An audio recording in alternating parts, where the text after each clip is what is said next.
Assalamualaikum warahmatullahi wabarakatuh. Waalaikumsalam warahmatullahi wabarakatuh. Alhamdulillahi rabbil alamin. Wassalatu wassalamu ala ashrafil anbiya'i wal mursalin Sayyidina wa maulana Muhammadin wa ala alihi wa ashabihil mujahidin at-tahirin, amma ba'd. Saudara hadirin kaum muslimin rahimakumullah. Dalam kehidupan sehari-hari kita selalu berhadapan dengan dua hal yang berlawanan, dengan dua hal yang kontroversial kata orang sekarang, yang kita diharuskan memilih satu di antara kedua hal itu. Sejak kita bangun tidur sampai kita tidur lagi, selalu kita hadapi dua persoalan itu, yang benar dan yang salah, yang hak dan yang batil, yang pantas dan yang tercela, yang ma'ruf dan yang munkar. Persis seperti sebaik lagu yang lagi ngepop dan banyak dinyanyikan anak sekarang, madu di tangan kananmu katanya, racun di tangan kirimu. Tapi saya fikir-fikir, bagaimanapun kalau cuma sekedar madu di tangan kanan, racun di tangan kiri, adresnya jelas. Yang repot kalau kita sudah tidak tahu lagi mana yang madu, mana yang racun. Lebih celaka lagi di zaman sekarang, banyak racun mereknya madu. Kita terpedaya, kita terpesona, kita terpukau oleh racun yang bermerek madu ini. Kita minum dia, yang akibatnya rawan di dalam kehidupan kita. Sangat banyak racun-racun yang terpancang di sepanjang perjalanan hidup kita ini. Dan dua di antara racun kehidupan itu akan kita bicarakan pada pertemuan kali ini, yakni arak dan judi, minuman keras dan judi.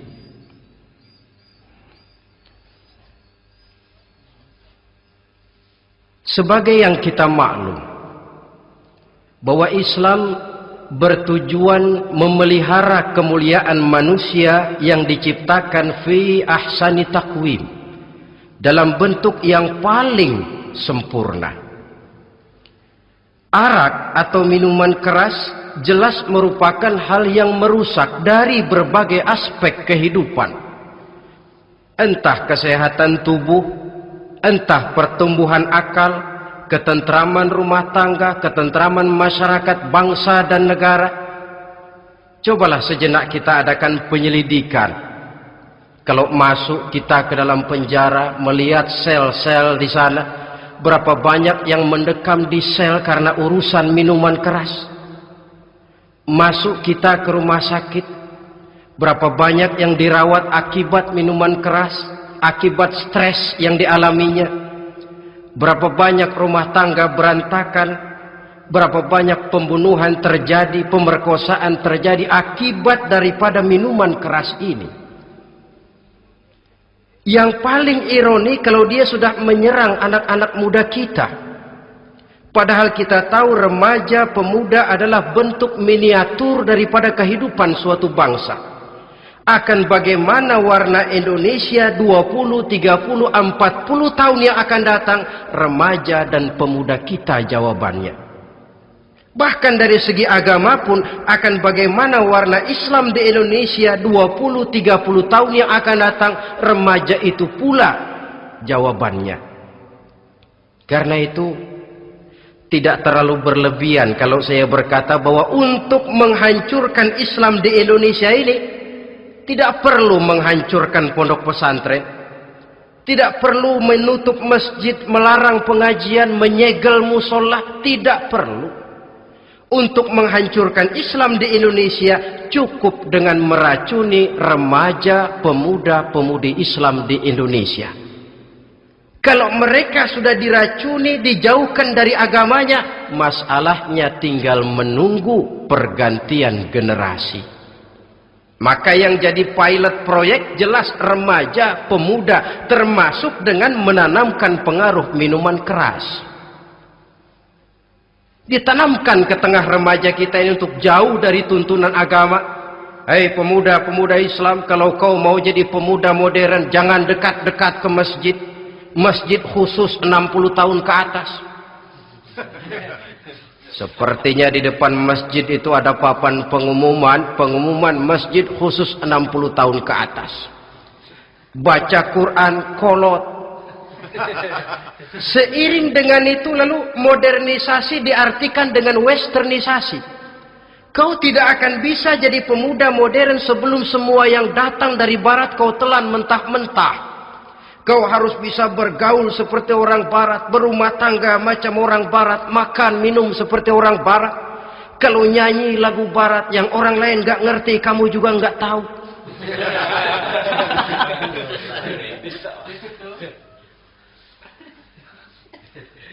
Anutlah itu free love yang pada gilirannya akan mengarah kepada free sex alias sammenleven. Isaplah itu ganja, morfin, narkotik. Jikalau sudah terlena kita dengan itu, maka kehancuran suatu bangsa sesungguhnya sudah dimulai. Penyakit minuman keras ini bukan cuma penyakit zaman ini. Masyarakat yang dihadapi oleh Rasulullah Sallallahu Alaihi Wasallam 14 abad yang lalu juga masyarakat yang kemaruk dengan minuman keras. Arab jahiliyah kalau sudah minum arak mabuk, tidak cuma minum, dia mandi pakai arak. Sistem pendidikan yang disampaikan Islam bijaksana. Mula-mula diberikan gambaran bahwa arak itu walaupun ada manfaatnya tapi ada bahayanya, dan bahayanya jauh lebih besar daripada manfaatnya.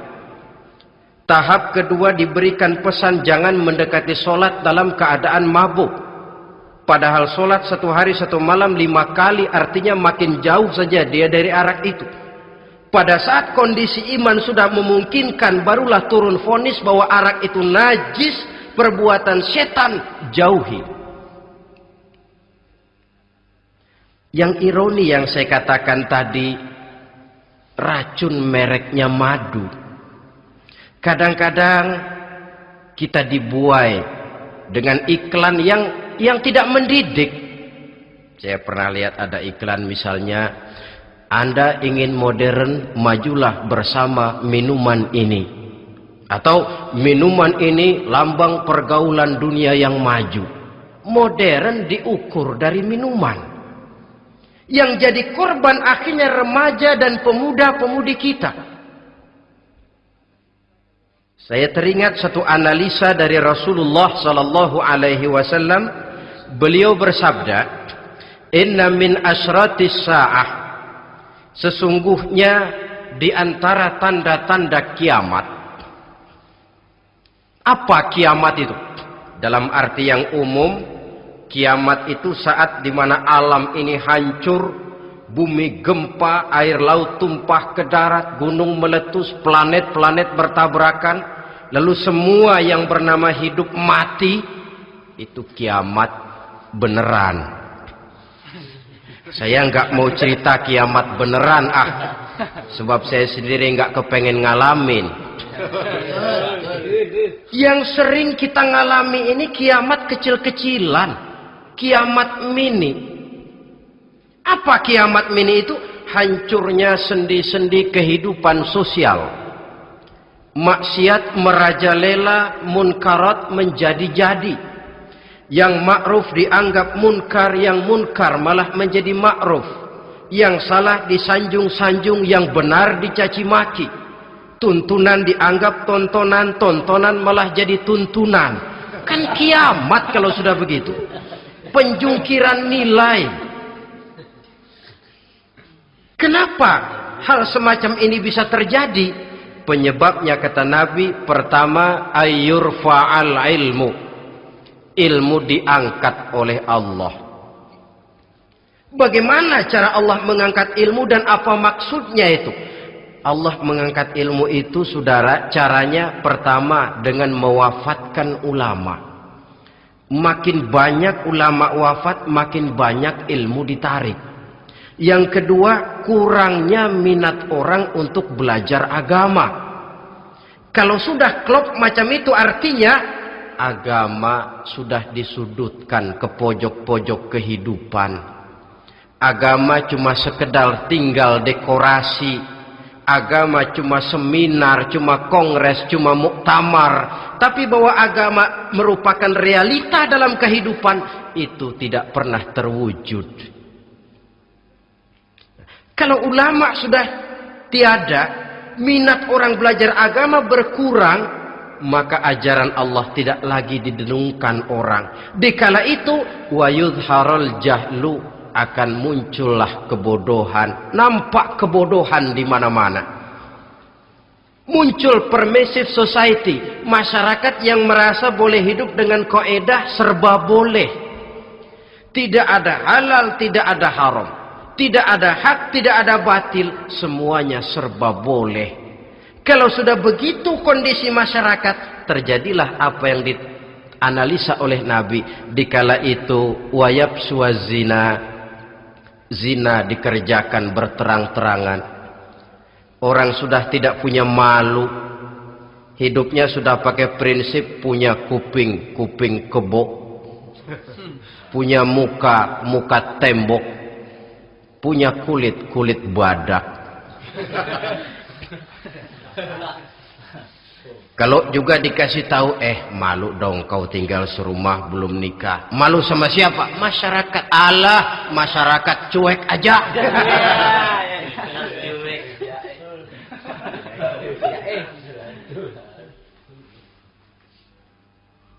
Bukankah realita kalau kita ikuti surat-surat kabar, berapa banyak sudah gadis-gadis bergelimpangan jadi korban? Berapa banyak bayi-bayi yang lahir ke alam ini tanpa harus tahu kemana dia mesti manggil bapak, yang akhirnya mengalami keterakhisan, dimasukkan ke dalam kantong plastik, dibuang ke tempat sampah. Kalau itu sudah terwujud, muncul efek negatif yang kedua, wa yushrabal khamr, arak, minuman keras jadi kebanggaan. Anak muda belum nyohor kalau belum bisa mabuk. Yang enggak mabuk dianggap kolot. Kampungan loh. Bikin malu baru kena segelas aja udah miring. Cengeng. Temen kita no hebat sampai nyungsep di got. Yang nyungsep hebat. Ya, kalau cuma yang hancur kehidupan pribadi. Tapi kalau sudah menyangkut masa depan, yang berarti masa depan suatu generasi adalah merupakan masa depan daripada suatu bangsa. Begitu kerasnya Islam ini melarang minuman keras, sampai bukan cuma sekedar meminumnya saja yang diharamkan, tetapi juga dilarang mengimportnya, memproduksinya, membuka warung yang menjual minuman keras, atau bekerja di tempat penjualan minuman keras. Ada juga yang nyerempet-nyerempet, Pak, kalau sedikit kan nggak apa-apa, nggak mabuk ini. Nah, saya ingatkan hadis Nabi diriwayatkan oleh Imam Ahmad, Abu Daud dan Turmuzi. Nabi bersabda, ma askara kathiruhu faqaliluhu haramun. Apa yang banyaknya menyebabkan mabuk, sedikitnya pun tetap haram hukumnya. Memang barangkali mungkin ada manfaatnya, tetapi bahayanya jelas lebih besar ketimbang manfaat yang bisa timbul daripada jenis minuman keras itu sendiri. Dalam hadis lain Nabi pesankan, man kana yu'minu billahi wal yaumil akhir fala yaq'udu ala ma'idatin taduru 'alaiha al-khamru. Siapa yang beriman kepada Allah dan beriman kepada hari akhirat, jangan dia duduk di dalam satu pertemuan yang di dalam pertemuan itu diedarkan minuman keras. Masuk ke dalam lingkungan macam itu saja tidak diperkenankan. Kenapa? Asyariku fi syarri syarrun. Bersekutu dengan kejahatan, jahat juga hukumnya. Semalam kamu mabuk ya? Enggak, temen. Saya cuma ngebeliin aja kok. Apalagi ngebeliin.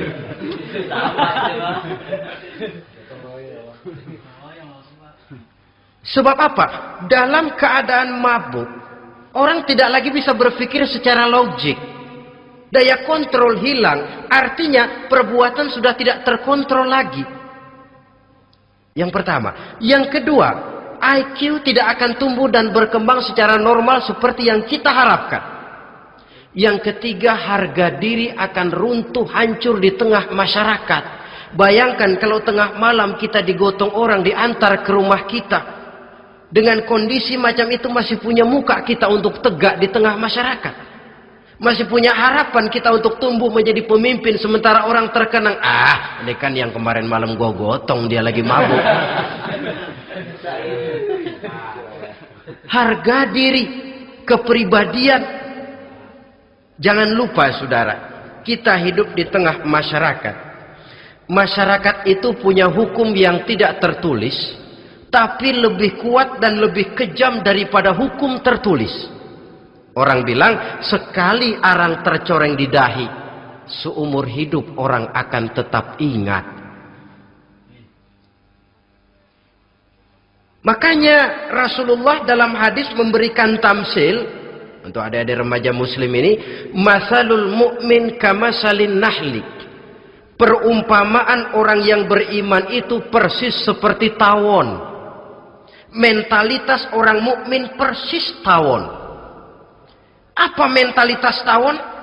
Kalau kita ngaji bab tawon,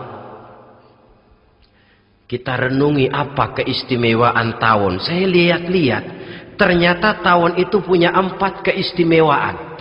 Pertama, tawon itu yang dihisap selalu saripati bunga. Bagus makanannya. Belum pernah tawon keliru makan. Saya belum pernah dengar kok ada tawon makan tahu.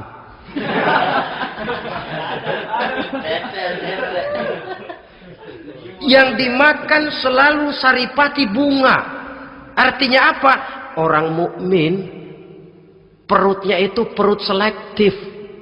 Yang dimakan yang baik-baik, yang diminum yang baik-baik. Yang baik menurut agama itu adalah yang halal, thayyibat. Perutnya selektif, bukan perut asbak. Kalau asbak puntung apa saja masuk ke dalamnya. Tapi mukmin perutnya ini selektif. Daging kambing masuk, tahu masuk, kangkung masuk, kodok minggir. Air kelapa minum, kopi minum. Tapi kalau sudah berbau minuman keras, minggir. Sebab apa? Makanan dan minuman yang kita masukkan ke dalam perut besar ini akan digiling dalam perut besar, akan melahirkan energi, menggerakkan sel-sel pembuluh saraf. Kalau makanan dan minuman itu terdiri dari yang haram, energi yang ditimbulkan olehnya energi yang haram, mempengaruhi sel-sel pembuluh saraf. Orang akan cenderung berpikir yang haram kalau terlalu sering memakan makanan haram. Kalau sudah berpikir kepada yang haram, perbuatan pun akan mengarah kepada yang haram juga. Contoh kecil aja dah, ada nggak maling mikirin majelis taklim? Karena yang dimakan lebih banyak yang haram, yang dipikir paling-paling nanti malam rumah siapa lagi nih ya? Sudah mengarah ke sana.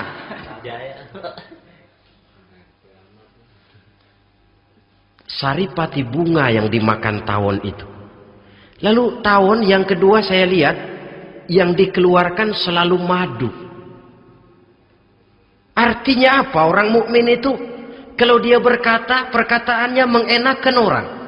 Kalau dia berbuat, perbuatannya membawa manfaat bagi orang.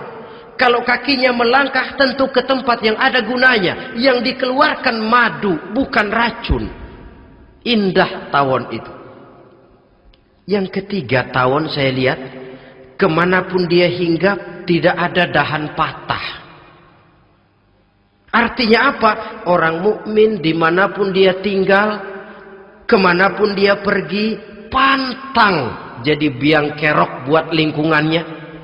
Pantang menimbulkan kerusuhan dan keonaran. Tidak ada cabang patah dimanapun tawon hinggap. Tapi juga yang keempat, saya lihat-lihat tawon itu jangan coba-coba diusik. Satu kali dia diusik, kemana orang lari? Nyilem masih ditungguin. Tawon. Tapi kalau nggak diusik, nggak ada tawon usil ke pasar nyariin orang.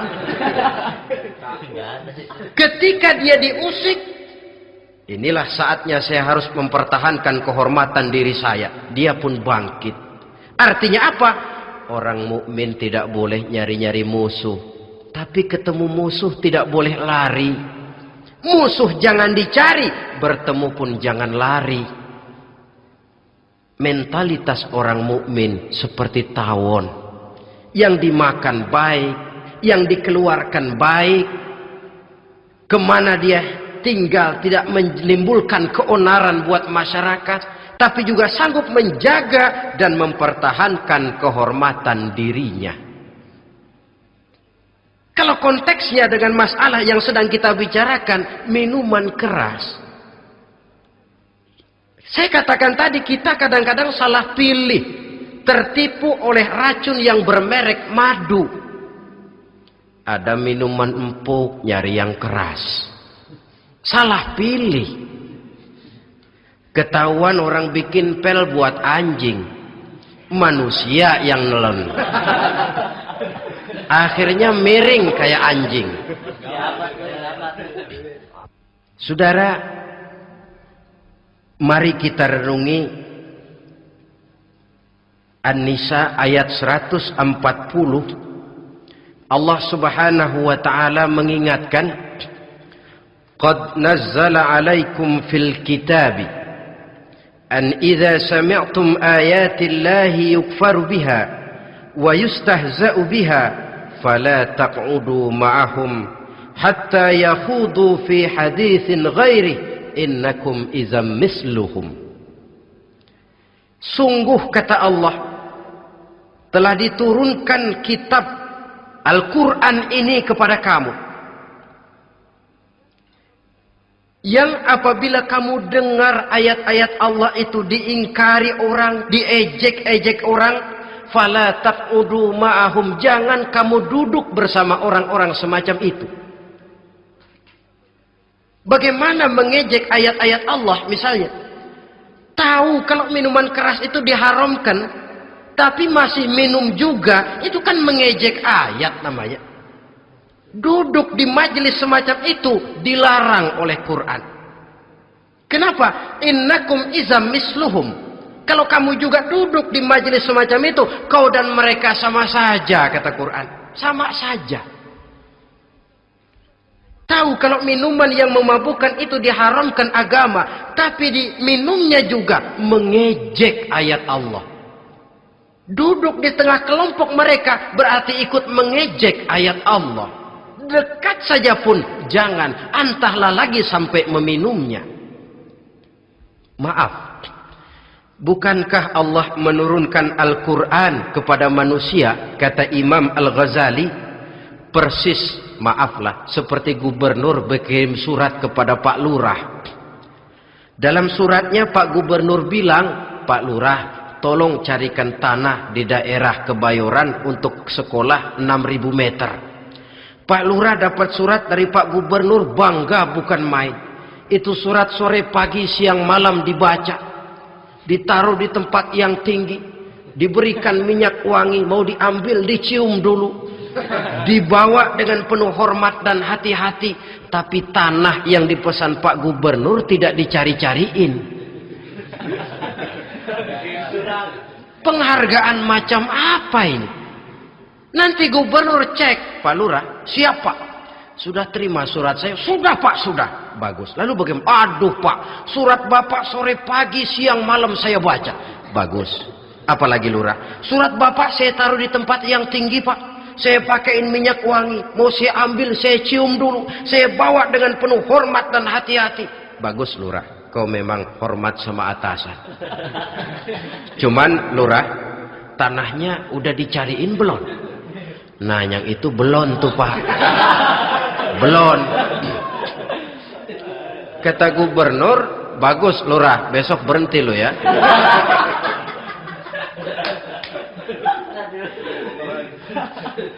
Membacanya memang penting, al-muta'abbad bitilawatihi, beribadah dari sebab membacanya. Tapi setelah kita baca, kita tahu isinya, what next? Mau apa kita dengan isinya itu? Jangan yang kita baca kita injak-injak. Itulah ironinya, bagaimana Quran itu mau membawa keberkahan dalam hidup ini. Kalau yang kita baca sering kita injak-injak. Dalam kehidupan kita baca ayat, wa ahallallahu al-bai'a wa harramar riba. Allah halalkan jual beli, Allah haramkan riba, tapi renten ditelan terus.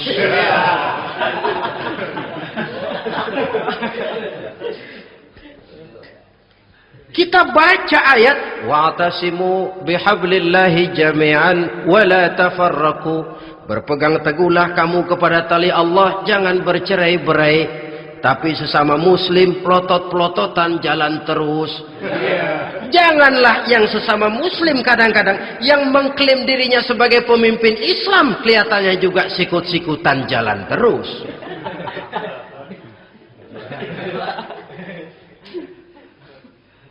Sehingga tidak heran kalau orang bilang di bawah ngamalin ayat kursi sudah sampai di atas ayat hilang, tinggal kursi saja yang diamalin. Ironi dan menyedihkan. Perjalanan panjang memang saatnya kita menunggal dengan Al-Quran ini. Tetapi prosesnya memang harus kita mulai dari sekarang. Perkara kapan proses ini selesai, itu bukan masalah kita. Tapi bahwa kita sudah memulai suatu proses, itulah yang diharapkan. Hadirin yang saya hormati, oleh karena kerasnya peringatan Islam terhadap minuman keras, pernah satu hari seorang lapor kepada Khalifah Umar bin Abdul Aziz bahwa ada sekelompok orang berkumpul meminum minuman keras. Kata Khalifah Umar bin Abdul Aziz, dera mereka, hukum, cepat. Ya Khalifah, kenapa? Di tengah mereka ada juga orang yang Ramadan biasa puasa. Begitu, iya. Yang biasa puasa duluan hukum. Kenapa? Mengerti memang lebih besar resikonya daripada tidak mengerti. Kalau yang tidak mengerti dilatar belakangi oleh kebodohan, barangkali masih bisa ditolerir, masih bisa dimaklumi. Ini toh sudah tahu mau puasa, kenapa berkumpul di majelis yang ada minuman keras? Tapi memang kelompok ini kan memang selalu ada. Kita lihat dalam masyarakat itu kan ada 4 kelas itu. Pertama, ada orang yang tahu perintah dan tahu larangan. Ini the first class, kelompok terbaik. Perintah tahu dia kerjakan, larangan tahu dia jauhi. Ini orang terbaik. Yang kedua, ada orang tahu perintah tapi tidak tahu larangan. Perintah tahu, larangan tidak tahu. Sholat mau, puasa mau, zakat fitrah bayar, nyolong mau, mabuk ayo. Perintah tahu tapi larangan tidak tahu, akhirnya semua dikerjain. Barangkali yang rada bingung malaikat bagaimana nyatatnya ini, kotor absen. Gelas yang ada di hadapan saya ini, kalau semua diisi air putih macam ini, kan jelas bisa diminum orang. Kalau semua diisi bensin, jelas bisa diminum motor. Tapi kalau separuh diisi air putih, separuh diisi bensin, Kacau. Kalau gelas yang ada di hadapan saya ini sepenuhnya diisi air putih, jelas bisa diminum orang. Kalau sepenuhnya diisi bensin, juga jelas bisa diminum motor. Yang repot kalau separuh diisi air putih, separuh diisi bensin. Kacau statusnya. Orang minum mabuk, motor minum pun mogok. Dijual juga tidak laku barang campuran. Inilah makna pernyataan Allah, wala talbisul haqqa bil batil. Jangan kamu campur adukan antara yang hak dan yang batil. Perintah dikerjakan, larangan pun dikerjakan juga. Kelompok ketiga, ada pula manusia yang tahu larangan tapi tidak tahu perintah. Larangan tahu tapi perintah tidak tahu. Jahat sama tetangga tidak, mencuri tidak, mabuk tidak, zina tidak, sholat tidak, puasa tidak, polos. Semua serba tidak. Dan yang terakhir, kelompok keempat, perintah tidak tahu, larangan pun tidak tahu. Ini masuk kelompok makhluk gratis. Misalnya kambing, ayam, kerbau, itu kan makhluk-makhluk yang memang perintah tidak tahu, pun larangan juga tidak tahu. Nah, dalam hubungannya dengan ini, saya mengajak, marilah kita berusaha sekuat mungkin menjauhkan diri dari minuman keras yang jelas bahayanya dengan hidup tidak jauh dari bimbingan agama. Hadirin kaum muslimin rahimakumullah. Kawan seiring dan sejalan dari minuman keras, judi namanya. Saudara kembar barangkali. Yang satu sering menimbulkan yang lain, tetapi bukan tak jarang keduanya berjalan berdampingan. Posisi judi dan arak ini dalam Quran sama bahayanya. Apa sebab? Mentalitas judi adalah mentalitas sirkeless, lingkaran setan. Artinya, yang menang biasanya ketagihan, yang kalah biasanya penasaran. Ini yang menyebabkan orang tidak mau berhenti. Kalau dia menang, dia ingin mencoba untuk menang dalam jumlah yang jauh lebih besar lagi. Kalau dia kalah, dia penasaran, kenapa hari ini kalah? Barangkali sial, besok malam saya tebus. Mental semacam ini memang sulit untuk berhenti. Kenapa judi diharamkan dalam Islam? Pertama, seorang muslim di dalam berusaha mencari harta, dia harus mengikuti sunnatullah. Kata kita orang muslim, hukum alam kata orang sekarang, natural of law bahasa kerennya. Berusaha menurut hukum kausal, memasuki rumah dari pintunya, menunggu suatu akibat dari sebab yang kita lakukan. Bahwa kalau begini, mesti begitu. Karena kita memang terikat oleh permainan yang disebut hukum alam ini. Hidup bukan undian, jangan mengharap untung besar tanpa mau peras keringat. Satu pagi, Khalifah Umar bin Khattab radhiyallahu an masuk ke masjid. Beliau lihat ada orang sedang berdoa khusyuk betul. Ditunggunya 2 menit, 3 menit, sampai 10 menit lebih belum juga selesai. Agak lama orang itu berdoa. Selesai berdoa, dihampiri orang itu oleh Sayyidina Umar. Beliau tanya, saudara, lagi apa tadi itu? Berdoa ya Khalifah. Minta kepada Allah? Tentu minta kepada Allah. Minta apa kamu?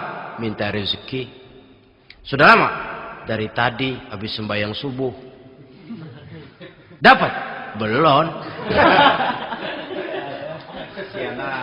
Ya memang kata Sayyidina Umar, inna sama la tumtiru zahaban wala fiddatan. Langit itu tidak mungkin akan menghujankan emas, tidak mungkin pula menghujankan perak. Jadi orang dilarang duduk bermalas-malas menunggu keajaiban yang datang dari langit. Karena memang hidup ini bukan undian, jadi jangan mengharap untung besar tanpa mau peras keringat. Di dalam berusaha kita terikat oleh sunnatullah. Kalau begini sebab penyebabnya, akan begini akibat yang ditimbulkannya. Yang kedua, Islam menjadikan harta manusia itu sebagai benda berharga yang dilindungi. Mengambilnya dengan judi termasuk memakan harta orang lain dengan cara yang batil. Yang ketiga, judi itu sendiri dapat menimbulkan permusuhan dan pertentangan antara para pemain itu sendiri. Meskipun kelihatannya kompak duduk dalam satu meja yang saling berhadap-hadapan, yang kalah kelihatannya pasrah, tetapi kan itu cuma kulit permukaan. Batinnya bagaimanapun juga yang kalah itu tetap mendendam. Sedangkan yang kalah di samping mendendam juga mengomel, mencaci mungkin ya lawan bermainnya, ya mungkin juga dirinya sendiri. Dan yang keempat, judi itu merusak aktivitas hidup, membuat orang membuang waktu dengan tidak terasa, dan yang pada gilirannya melupakan orang kepada tanggung jawab. Wah, kalau sudah memegang kartu, konon kabarnya, saya sendiri alhamdulillah belum pernah, lupalah orang anak, lupalah orang kepada istri, lupalah orang kepada tanggung jawab. Waktu pun berlalu tanpa terasa. Apalagi kalau sudah diiming-iming oleh gambaran akan memperoleh keuntungan yang besar. Termasuk di dalam judi itu undian, apapun namanya. Yang usaha ke arah ini seharusnya tidak dipermudah, walaupun dengan embel-embel dana kemanusiaan, sumbangan sosial. Saya tidak begitu yakin, saudara, bahwa bangsa Indonesia ini sudah begitu menipis rasa kemanusiaannya, sehingga untuk berlaku sosial mesti diimbangi dengan hadiah sekian juta rupiah.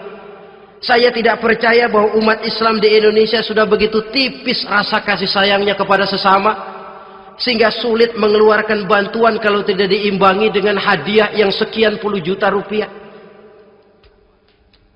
Yang saya khawatir apa? Pada gilirannya di negeri ini akan makin banyak penghayal-penghayal kelas berat, tukang-tukang lamun kelas tinggi, yang hidup cuma ngumpulin jikalau. Jikalau, andai kata, umpama misalnya, orang sudah kemana-mana kita masih menghitung jikalau.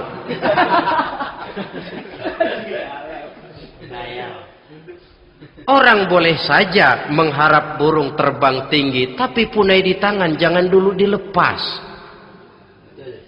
Artinya, idealisme silahkan terbang setinggi langit, tapi kaki harus tetap berpijak di alam realita.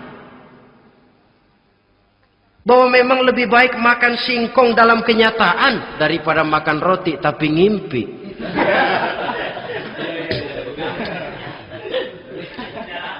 Kadang anaknya menangis, Pak minta jajan, ada uang 200 rupiah. Sudahlah sabar, kau jangan jajan, nanti bapak beliin kalau tembus 100 juta nih.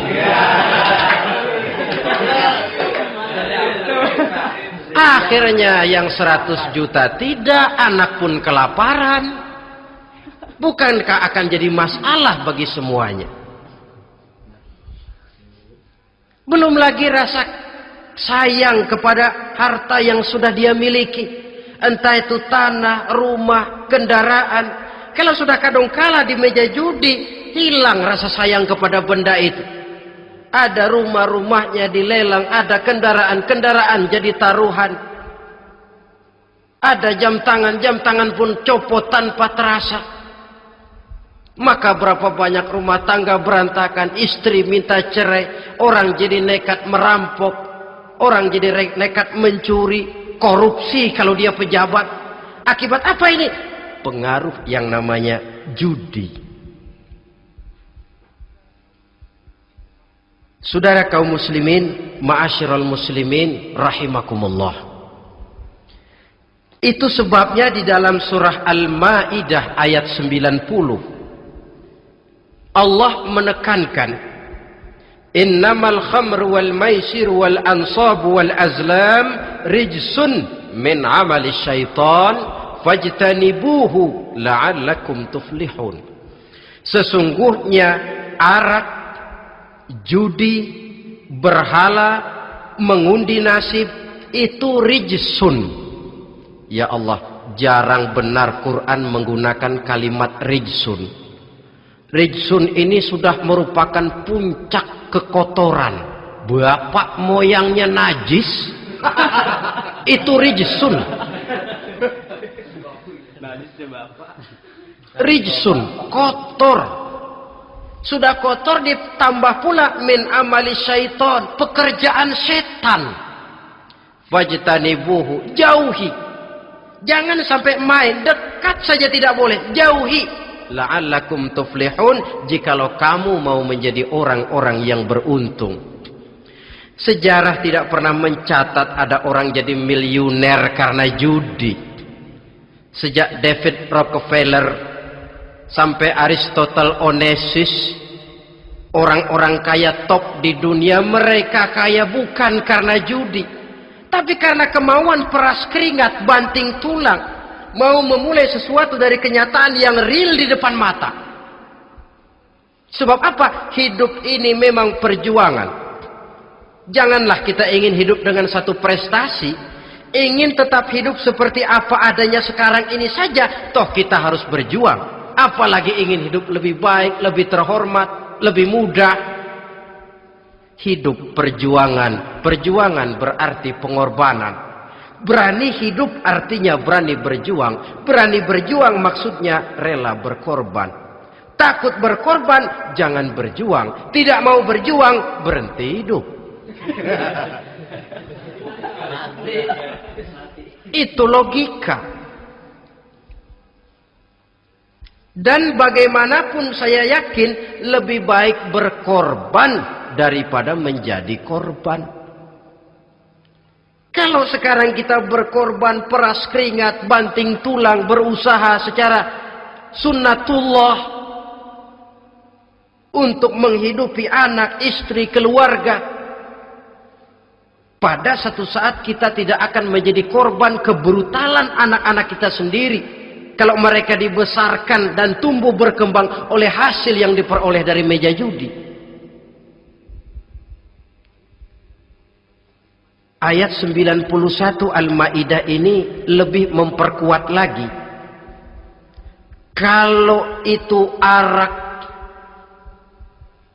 judi, berhala, mengundi nasib adalah perbuatan setan, sebenarnya setan mau apa sih? Ayat 91 menegaskan, innama yuridu syaitanu ayyuqi'a bainakumul adawata wal baghdha'a fil khamri wal maisir. Yang dimaui setan itu tidak lain supaya dengan arak dan dengan judi timbul rasa permusuhan, sikap memusuhi, saling marah di antara kamu. Coba, biasanya dalam meja judi sudah loyo, waktu juga sudah berlarut-larut. Yang menang mau berhenti, apa yang kata yang kalah? Berhenti dah, gue wacok loh. Enak bener, gue lagi kalah, lo berhenti. Coba, kira-kira kapan akan selesai permainan? Akan timbul permusuhan, akan timbul rasa dendam kesumat yang ditanamkan oleh setan. Karena memang baik arak, baik judi, baik berhala, baik mengundi nasib, itu semua permainan-permainan setan yang diberikan kepada kita untuk kita ikut andil bermain di dalamnya. Tatkala kita ikut terkena jerat setan, tertawalah mereka. Kenapa? Oh, makin banyak teman saya di neraka. Maaf, setan itu kan sudah tahu vonisnya. Ketika dulu dedengkotnya yang namanya iblis terusir dari surga, itu bikin semacam perjanjian dengan Allah. Tuhan, kenapa iblis? Gara-gara Adam saya terusir dari surga. Maka sejak saat ini Adam dan seluruh keturunannya adalah musuh bebuyutan saya. Saya akan gelincirkan mereka dari jalan. Silahkan iblis, goda mereka. Tapi kau tidak akan mungkin bisa menggoda mereka kalau hamba-hambaku itu menjadi hamba yang ikhlas. Hanya hambaku yang ikhlas yang tidak mungkin kamu goda. Yang lain barangkali bisa. Sejak saat itulah iblis memproklamirkan permusuhan. Dan dia sudah tahu betul vonisnya neraka. Tugas dia sekarang bagaimana mengumpulkan teman sebanyak-banyaknya ke dalam neraka. Hamba Allah saja yang tidak tergelincir kepada minuman keras dan judi. Hamba Allah yang ikhlas itu bagaimana? Yang ikhlas menjadi hamba Allah dalam arti kata dan perbuatannya memang mencerminkan bahwa dia hamba Allah. Maaf, di zaman sekarang ini kan banyak orang cuma berkata saya hamba Allah mulutnya, tapi perbuatannya membuktikan dia hamba setan, hamba dunia, hamba harta, budak jabatan, budak nafsu. Tidak sesuai antara ucapan dan perbuatan. Sebab itu kata-kata hamba Allah kalau keluar dari mulut manusia itu murah, soalnya ngaku siapapun bisa. Tapi diakui atau tidak, ini yang kita belum tahu. Ada juga orang berdalih, saya akan masang kalau dapat nanti mau nyumbang masjid. Barangkali aja kalau nyumbang masjid disoriin dikit sama Tuhan.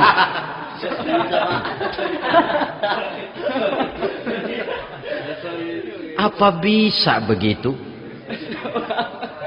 Saudara, kita tidak mungkin mencuci kain dengan air najis. Innallaha thayyibun, kata Nabi, la yaqbalu illa thayyiba. Allah itu baik dan hanya menerima yang baik. Bahwa dalam Islam tujuan yang baik harus dicapai dengan prosedur yang baik. Bahwa niat menyumbang masjid bagus, tapi hasil daripada judi atau undian tidak akan menyampaikan kita kepada tujuan itu. Tidak boleh mencuri kain walaupun niatnya untuk sholat. Kalau nyolong kain niatnya buat sembahyang, dimaafin kali. Walaupun sholatnya sah, mencuri kainnya tetap saja dosa. Islam tidak menghalalkan segala cara untuk mencapai suatu tujuan. Bahwa tujuan yang baik harus dicapai dengan cara yang baik juga. Dan penyakit judi ini juga bukan penyakit baru. Sejak dulu. Masa jahiliyah judi mereka, saya kira kalau Las Vegas, kota judi Amerika saja barangkali masih kalah dengan cara judi jahiliyah dulu. Mereka kalau sudah judi itu uang. Habis uang, ada punya tanah pasang, taruhan. Habis tanah, ada rumah, rumahnya dipasang. Apalagi yang ada? Ternak unta dipertaruhkan. Harta habis, rumah ludes, kebun binasa, ada istri juga dipasangin. Judi.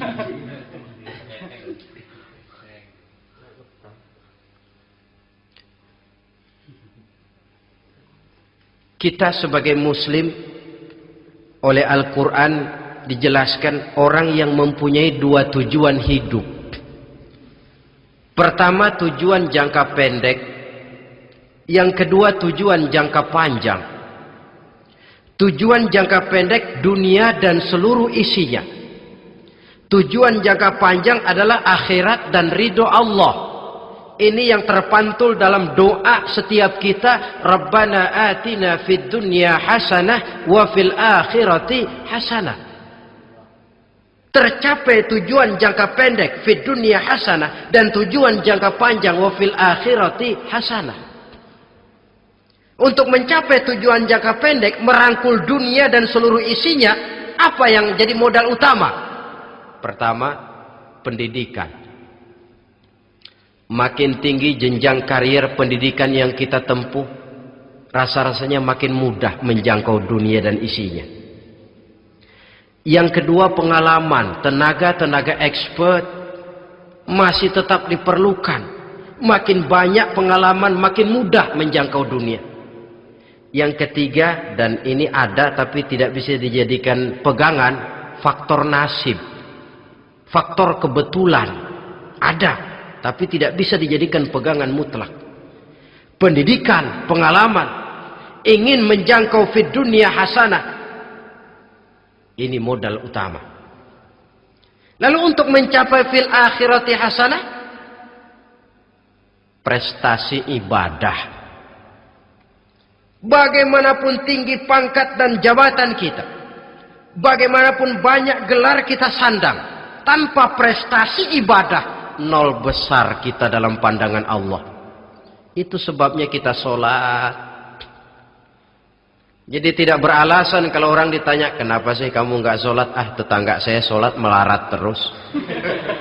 Memang sholat itu bukan untuk mencari uang kok. Kalau ada orang yang rajin sholat, rezekinya kelihatan lancar, itu cuma sekedar persekot.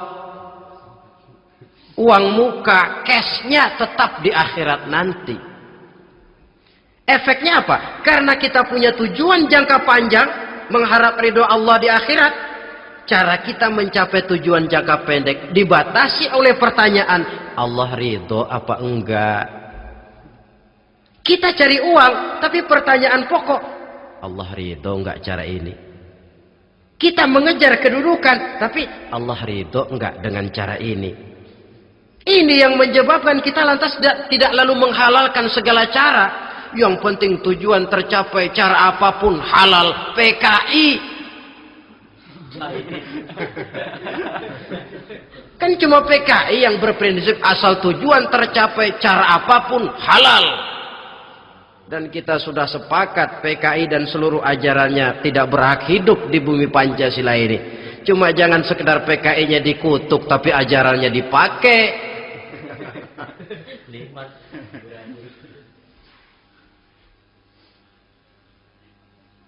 Nah, untuk mencapai dua tujuan ini, Islam mengajarkan sistem keseimbangan. Sehingga Nabi sabdakan, "I'mal lidunyaka ka'annaka ta'ishu abada, wa'mal li akhiratika ka'annaka tamutu ghada." Bekerjalah buat duniamu seolah-olah kau akan hidup untuk selamanya, tetapi bekerjalah untuk akhiratmu seolah-olah kau akan mati besok. Jadi kalau kita sudah sholat menghadap Allah, usolli fardal maghrib, Allahu Akbar, ingat seolah-olah kita akan mati besok supaya timbul khusyuknya. Tapi kalau kita sudah bekerja, kuliah, bekerja, belajar di tempat tugas, ingat seolah-olah kita akan hidup selamanya supaya timbul gairah kerja.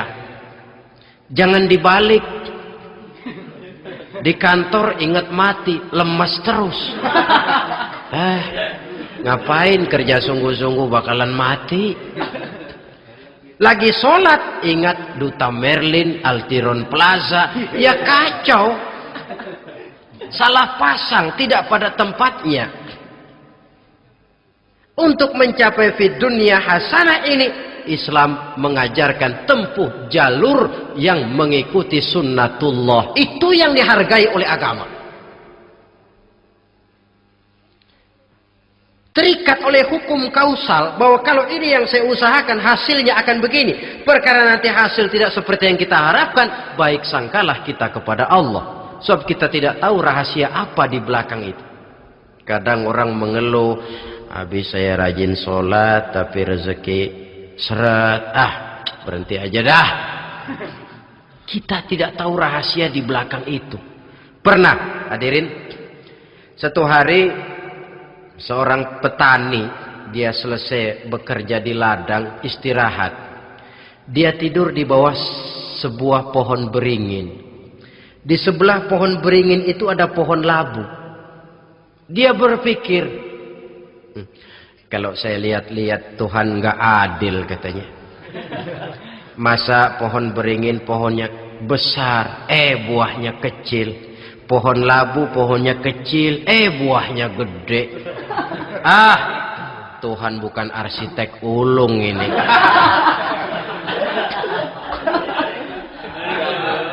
Mestinya supaya enak dilihat, beringin yang pohonnya besar buahnya sebesar buah labu. Pohon labu yang pohonnya kecil buahnya kecil saja sebesar buah beringin. Tidak adil Tuhan. Baru dia selesai berpikir Tuhan tidak adil, jatuh sebutir buah beringin tepat menimpa hidungnya. Dia terkejut. Astagfirullahalazim. Kalau begitu saya sadar katanya, Tuhan benar-benar adil. Coba kalau buah beringin segede buah labu. Waduh, kayak apa muka saya ini?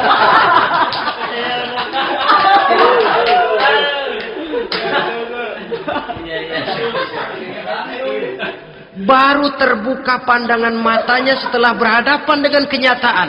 Baru keluar respek. Allah benar-benar adil. Padahal semenit yang lalu dia masih berkata, Tuhan bukan arsitek ulung. Tapi semenit kemudian setelah berhadapan dengan kenyataan yang real dia hadapi, wah, Allah benar-benar adil.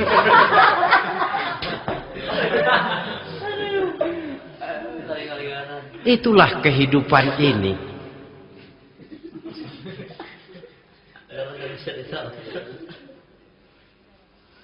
Saudara hadirin yang saya hormati, karena itu baik arak, baik judi, dua-duanya merupakan bahaya laten yang tidak hanya mengancam kehidupan agama, tetapi juga masyarakat, bangsa dan negara, apalagi kalau sudah jatuh kepada generasi penerus.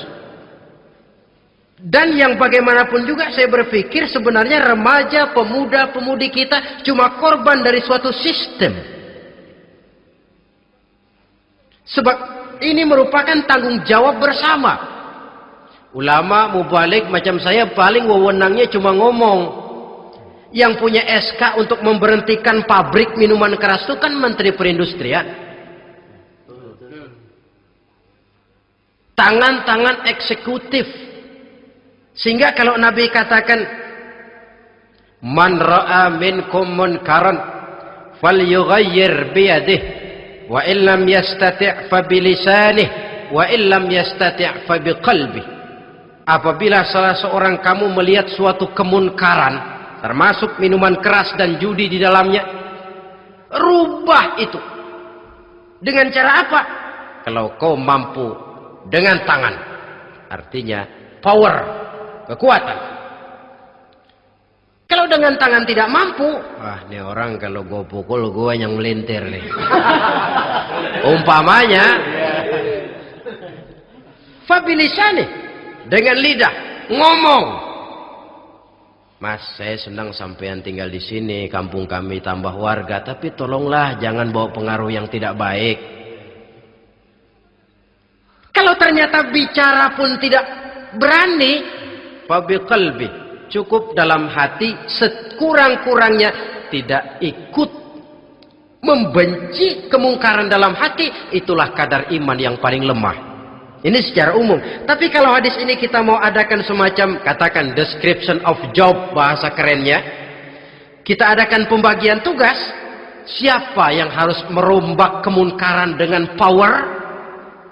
Penguasa, pemerintah, sebab dia punya aparat. Siapa yang merombak kemungkaran dengan lidah? Ulama, kiai, mubalik, ngomong. Siapa yang hanya merubah kemungkaran dalam hati? Kita umumnya rakyat lemah ini. Yang mau ngomong gak berani, tapi hati pegel. Nah, kalau sudah ada pembagian tugas semacam itu, insya Allah masing-masing akan berjalan pada relnya. Dan pada akhirnya selamatlah kita, bangsa Indonesia, umat Islam pada khususnya, dari bahaya, baik bahaya minuman keras maupun bahaya judi. Menyelamatkan bangsa dan yang lebih lagi menyelamatkan masa depan kita. Sekianlah saudara pertemuan kita pada saat ini. Mudah-mudahan ada manfaatnya. Terima kasih atas segala perhatian. Mohon maaf atas segala kekurangan. Usikum wa nafsi bitaqwallah. Wassalamualaikum warahmatullahi wabarakatuh. Jangan lupa share, like, komen, dan subscribe.